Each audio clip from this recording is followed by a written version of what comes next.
আমি তাকে মানুষই মনে করি না, যাকে মানুষ মনে করি না তার জেন্ডার থাকতে পারে না। আমরা জানি যে শেখ হাসিনা একজন নারী, কিন্তু সে খুনি। এখন এটাকে খুনি হিসাবে আপনাদের ধরতে হবে।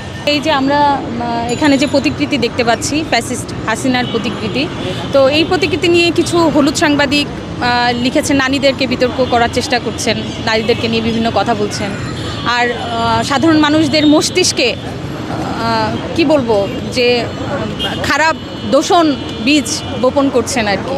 তো যেটা মোটেই ঠিক না। বারবারই যে কথাটা বলছি, চেনা বামুনের তো পইতে লাগে না। তো শেখ হাসিনার বন্ধু যারা, ফ্যাসিস্টের দোসর যারা, তারাই মূলত তাদের অন্যতম বন্ধুকে চিনতে পারছে না, এজন্য নারীদেরকে অবমাননা করে, নারীদেরকে সম্মান করে কথা বলছে। এবং নারীদেরকে জড়িয়ে আমাদের যে ন্যায় বিচারের জন্য যে আমরা এই প্রতিকৃতিটা এখানে দেখতে পাচ্ছি, এই মোড়টা জাস্ট ঘুরিয়ে দিচ্ছে। সময় ক্ষেপণ যাকে বলে, পলিসি অবলম্বন যাকে বলে, সেটাই করছে। আমি তাকে মানুষই মনে করি না, যাকে মানুষ মনে করি না তার জেন্ডার থাকতে পারে না। দেশ জুড়ে তোলপাড়, ওয়ালটন ফ্রিজ কিনে আপনিও হয়ে যেতে পারেন মিলেনিয়ার। এখানে এটা ঝুলানোই হয়েছিল হলো রক্তত্ব, এই যে জুলাইয়ের যে সংগঠনটা, এই সংগঠনের লোকজন, কিন্তু সেখানে প্রচারটা করা হচ্ছে কাদের বিরুদ্ধে? হেফাজত ইসলামী ডানপন্থী যারা আছে তাদের বিরুদ্ধে। এটা কিন্তু আমরা দেখতে পাই যে এটা যে ইন্ডিয়ান যেই চক্রান্ত ছিল, সেই চক্রান্তকে আবার জাগিয়ে তোলার একটা প্রচেষ্টা। তো এটা হলো, হাসিনা ছিল ফ্যাসিস্ট, তার দ্বারা 2000-এর উপরে মানুষ খুন হয়েছে, এখনও হাজার হাজার মানুষ হসপিটালে পড়ে আছে। আমাদের দৃষ্টি সেখান থেকে সরিয়ে একটা সফট জায়গায় নেওয়ার জন্য যে একজন খুনিকে আবার একটা সাধু সাজাচ্ছে বা একটা নারীতে রূপান্তরিত করতেছে।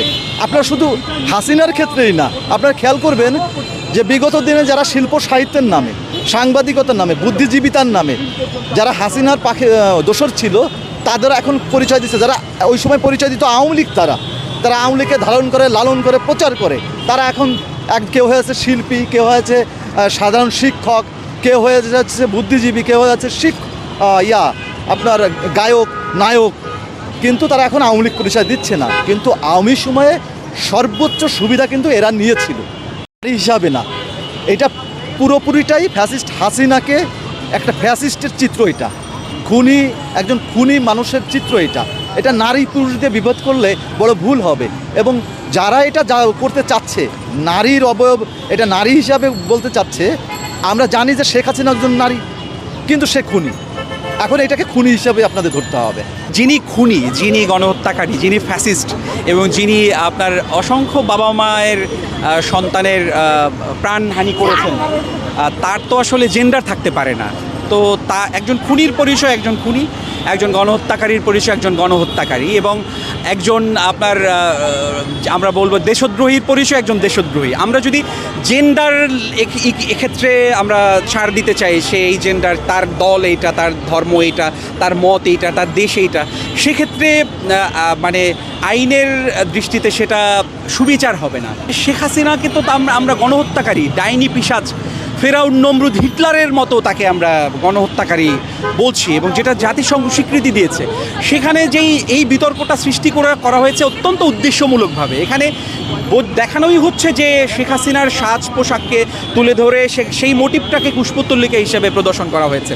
সুতরাং একজন খুনির পরিচয় শুধু একজন খুনি, একজন গণহত্যাকারীর পরিচয় একজন গণহত্যাকারী, অন্য কোনো পরিচয় বলে আমরা মনে করি না, বা জাগ্রত জুলাই মনে করে না। সরকারের কাছে আমাদের বার্তা স্পষ্ট, খুনি হাসিনার আমাদের 2000 ভাই বোনকে জুলাইয়ে মেরেছে, এরকম ছোট বড় 5-6টা গণহত্যা সে চালিয়েছে, এবং অসংখ্য মানুষকে গুম খুন করেছে, আয়নাঘরে রেখেছে।